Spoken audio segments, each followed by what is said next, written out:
విజయనగరం జిల్లాకు సంబంధించి జేఎన్టీయు కళాశాలలో అయితే మాత్రం పోస్టల్ బ్యాలెట్కి అయితే మాత్రం ఈరోజు ఇక్కడికి వస్తున్న పోస్టల్ బ్యాలెట్ ఓటర్స్ అయితే మాత్రం వస్తున్నారు. వాళ్ళు అలాగే ఓట్లు కూడా వేయడం అయితే జరుగుతుంది. మరోవైపు చూసుకుంటే ఇక్కడికి వచ్చినటువంటి ఎంప్లాయ్కి అయితే మాత్రం ఒక విధంగా చూసుకుంటే వీళ్ళకి ఇబ్బందులకు ఎదుర్కొన్న పరిస్థితి కనిపిస్తుంది. దీనికి ప్రధాన కారణంగా వీళ్ళు చెప్తుంటే ఏంటంటే ఈ లిస్టులో మా పేర్లు కనిపించడం లేదు, మళ్ళీ మమ్మల్ని మా సొంత నియోజకవర్గానికి వెళ్ళి వేసుకోవాల్సిన పరిస్థితి వస్తుందని చెప్తున్న పరిస్థితి కనిపిస్తుంది. అయితే ఇదంతా ఏ విధంగా జరుగుతుంది, వాళ్ళతో ఇక్కడ చేసినటువంటి కంప్లైంట్లు ఏంటి, వాళ్ళు వీళ్ళకి చెప్తున్న కంప్లైంట్ ఏంటి, మనతో మాట్లాడడానికి ఇక్కడికి వచ్చినటువంటి ఈ పోస్టల్ బ్యాలెట్ ఓటర్స్ అయితే మనతో పాటు ఉన్నారు. వాళ్ళని తెలుసుకుందాం. అన్న చెప్పండి అన్న, ప్రధానంగా మీ సమస్య ఏంటి, ఇక్కడ మీరు ఎక్కడి నుంచి వచ్చారు, ఈరోజు మీకు వచ్చేసరికి ఇక్కడ మీ ఓటు వినియోగించుకోవడానికి ఇక్కడ మీకు అవ్వకపోవడానికి కారణం ఏంటి? అందరికీ నమస్కారం సార్. గౌరవ రాష్ట్ర ఎన్నికల కమిషన్ గారికి హృదయపూర్వకంగా ధన్యవాదాలు సార్. మేమేంటంటే మాకు ఇప్పుడు ఎలక్షన్ ఆర్డర్లో విజయనగరం జిల్లా జేఎన్టీయు కాలేజీలో ఓటు వేయమని వచ్చింది సార్. అదర్ డిస్టిక్ వాళ్ళకి అందరికీ ఇక్కడ వేయమని వచ్చింది సార్. మేము ఎడ్యుకేషన్ డిపార్ట్మెంటు వంగర మండలం విజయనగరం జిల్లాలో పనిచేస్తున్నాం. మాది నేటివ్ శ్రీకాకుళం జిల్లా ఆమదాలవలస నియోజకవర్గం సార్. అయితే ఇక్కడ ఓటు ఉందని చెప్పారని ఇక్కడికి వచ్చి చూస్తే ముందు చెక్ చేశారండి. చెక్ చేసిన తర్వాత ఈ ఓటు అనేది మీకు కనిపించడం లేదు, మీరు చివరి కౌంటర్కి వెళ్తే వాళ్ళు ఇస్తారని చెప్పారు సార్. ఇక్కడ వీళ్ళేమో ఒక లిస్ట్ ప్రిపేర్ చేసి మాకు ఒక లెటర్ ఇచ్చి మీరు ఇక్కడ ఓటు వేయడానికి లేదు, మీరు మీ సొంత నియోజకవర్గం వెళ్ళి ఓటు వేసుకోవాలని ఇప్పుడు చెప్తున్నారు సార్. అయితే మేము చాలా దూరం నుంచి వచ్చి ఉన్నాము. మాతో పాటు మా సోదరులు అనంతపురము, వైజాగ్, చాలా చాలా డిస్ట్రిక్ట్స్ నుంచి వచ్చారు సార్. వీళ్ళందరూ మళ్ళీ ఇప్పుడు ఓటు లేదనేసరికి మళ్ళీ మా సొంత నియోజకవర్గం వెళ్ళి ఓటు వేయాలంటే చాలా ఇబ్బంది గురవుతాం. అలాగే వాళ్ళు కూడా మాకు ఇక్కడ ఓటు ఇస్తారని గ్యారంటీ కూడా లేదు సార్. కాబట్టి దయచేసి గౌరవ ఈసీ గారు, కలెక్టర్ గారు చొరవ తీసుకొని మాకు ఏమైనా ఇప్పుడు ఫామ్ 12 ఇచ్చి లేకపోతే ఓటు వేసే అవకాశం కల్పిస్తే చాలా సంతోషం సార్. లేకపోతే చాలా ఇబ్బంది పడుతున్నాం. ఈ ఎండల్లో చాలా ఇంత దూరం వచ్చి ఇంతమంది ఇన్ని రకాలుగా ఇబ్బంది పడుతున్నందుకు చాలా బాధగా ఉంది సార్. ఈ ఆర్డర్లో క్లియర్గా ఉంది సార్, జేఎన్టీయూలో వేయమని 5-7 తేదీల మధ్యలో ఈ 3 రోజులు ఎప్పుడైనా వేయొచ్చని. ఈరోజు ఈ విధంగా చెప్పారు కాబట్టి మేము చాలా ఇబ్బంది పడుతున్నాం. కాబట్టి దీన్ని మీ అందరి దృష్టికి తీసుకొచ్చి దీనికి తగిన పరిష్కారం చేసి ఇప్పుడు మాకు అవకాశం ఉన్నంతవరకు ఇక్కడ ఓటు వేసే వెసులుబాటు కల్పిస్తారని హృదయపూర్వకంగా కోరుకుంటున్నాం. చూసుకుంటే ఆ రోజు అంటే ఇప్పుడు పోస్టల్ బ్యాలెట్కి అప్లికేషన్ పెట్టారు కదా, పెట్టిన మీతో పాటు పెట్టారు, వాళ్ళకి కూడా మీ సేమ్ పరిస్థితి, మీకు ఈ పరిస్థితి ఎదురైందా? అది చెప్పలేకపోతాను సార్. ఒక్కో అదర్ డిస్ట్రిక్ట్ వచ్చిన వాళ్ళు కొంతమందికి ఒక్కో దగ్గర ఒక్కోలాగా ఉంటుంది సార్. ఏమనంటే అక్కడి నుంచి ఆర్ఓ ఇక్కడ లిస్టు పంపించలేదని చెప్తున్నారు సార్. కాబట్టి ఇదంతా గందరగోళం పరిస్థితుల్లో ఉంది. మాకు ముందే చెప్పుంటే మా సొంత నియోజకవర్గం మేము వెళ్ళి వేసేవాళ్ళమి. అక్కడికి కూడా చాలామంది నిన్న ఈరోజు వెళ్ళడం అయ్యింది. వాళ్ళు కూడా ఇక్కడ మీ ఓటు లేదు, మీరు మీ ఆర్డర్లో ఏమైతే ఇచ్చారో అదే అక్కడే వెళ్ళి మీరు అప్లై చేయాలని చెప్పారు సార్. అందుకే మేము అదే అక్కడ వెళ్ళి ఓటు చేయాలని చెప్పారు. అందుకే మేము ఈరోజు ఇక్కడ వచ్చి ఓటు వేయడానికి వచ్చాము. కానీ ఇప్పుడు మాకు ఓటు లేదని చెప్తున్నారు. మళ్ళీ రేపు అక్కడికి వెళ్తే ఈరోజు మరి వెళ్ళే పరిస్థితి లేదు, మళ్ళీ రేపు వెళ్ళాక అక్కడ అవకాశం ఇస్తారు ఎవరో కూడా తెలియని పరిస్థితులు ఉన్నాము. దయచేసి పోస్టల్ బ్యాలెట్ వేయడానికి మాకు ఇంత ఇబ్బందికి గురి చేయడం అనేది సరికాదని మేము రిక్వెస్ట్ చేస్తూ దీనికి తగిన పరిష్కారం కల్పించాలని మనస్ఫూర్తిగా కోరుకుంటాం sir. Thank you sir. Thank you అనండి. చెప్పండి అన్న, ఈరోజు చూసుకుంటే మీరు ఏ విధంగా ఈరోజు పోస్టల్ ఈరోజు ఇక్కడికి వచ్చేసరికి మీకు ఇటువంటి ఇబ్బంది అయితే కలుగుతుంది, అంటే మీకు ఇక్కడ ఓటు లేదు, మళ్ళీ మీ సొంత నియోజకవర్గానికి వెళ్ళండి అని చెప్తున్న పరిస్థితి కనిపిస్తుంది. అండ్ దీని పట్ల మీరు ఏ విధంగా ఫీల్ అవుతున్నారు? మీరు ఎంత మొదటి ఎండలో వచ్చారు కదా, ఏ విధంగా ఉంది మీకు? యాక్చువల్లీ మాకు రైట్ టు ఓట్ అనేది వైజాగ్ ఈస్ట్లో ఉందండి.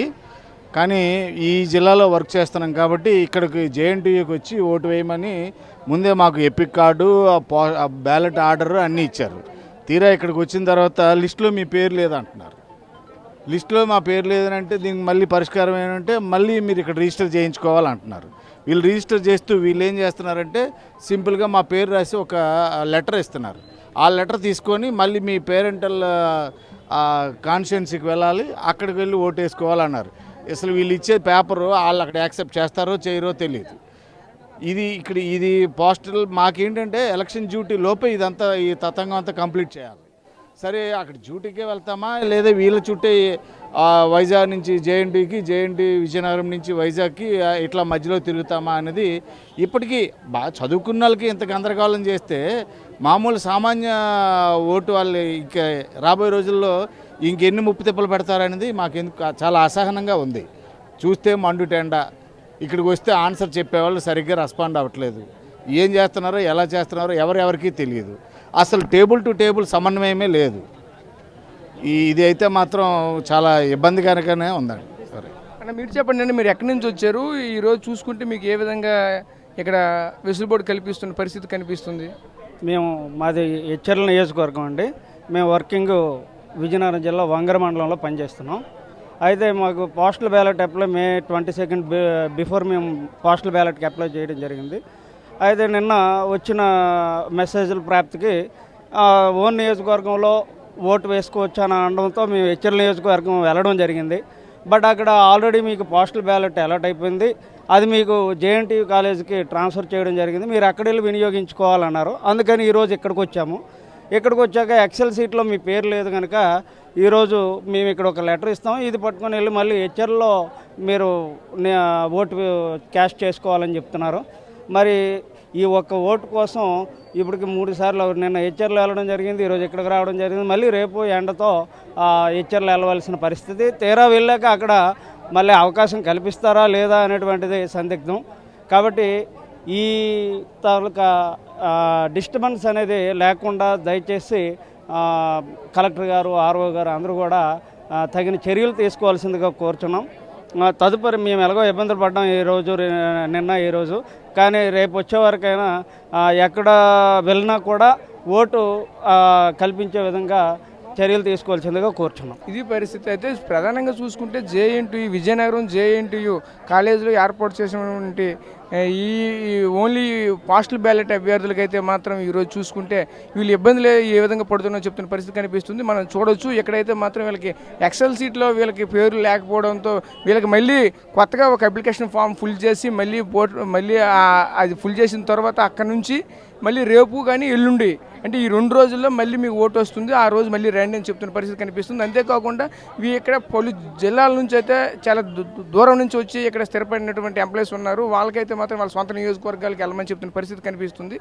ఇదంతా మేము చేయలేని పరిస్థితుల్లో మేము ఉన్నామని చెప్తున్న పరిస్థితి కనిపిస్తుంది. అంతేకాకుండా ఈ దగ్గరలో ఉన్నటువంటి నియోజకవర్గాల వాటర్స్ అయితే మాత్రం మేము వెళ్ళి వేసుకోగలము, ఈ దూరంలో ఉన్నటువంటి వాళ్ళు మేము వేసుకునే పరిస్థితి ఉంది. కేవలం దీనికోసమే అంటే ఈ ఓటు కోసమే మేము ఈ 2-3 రోజులు కూడా టైం వేస్ట్ చేయవలసిన పరిస్థితి అయితే వస్తుందని చెప్తున్నారు. అయితే ఇవన్నిటికీ కూడాను ఎన్నికల కమిషన్ అయితే చొరవ తీసుకొని మాకు కొంచెం ఫేవర్ చేసేటట్లయితే మాత్రం చూడమని చెప్తున్న పరిస్థితి కనిపిస్తుంది. కెమెరా పర్సన్ నాయుడుతో రాజేష్, RTV, విజయనగరం నుంచి. నమస్తే అండి. ఇది వ్యాపారం గురించి కాదు, ఓటు గురించి. ఎన్నికల్లో ఓటు వేయడం మన హక్కు మాత్రమే కాదు, కర్తవ్యం. ఎంతో మంది మహా నేతలు శ్రమించి ప్రాణత్యాగం చేసి ఈ అవకాశాన్ని మనకిప్పించారు. అందరూ ఓటు వేద్దాం, ఎందుకంటే ఓటు హక్కు ఊరికే రాదు. నా ఓటు ఎవరికో తెలుసా? అది సీక్రెట్ అండి.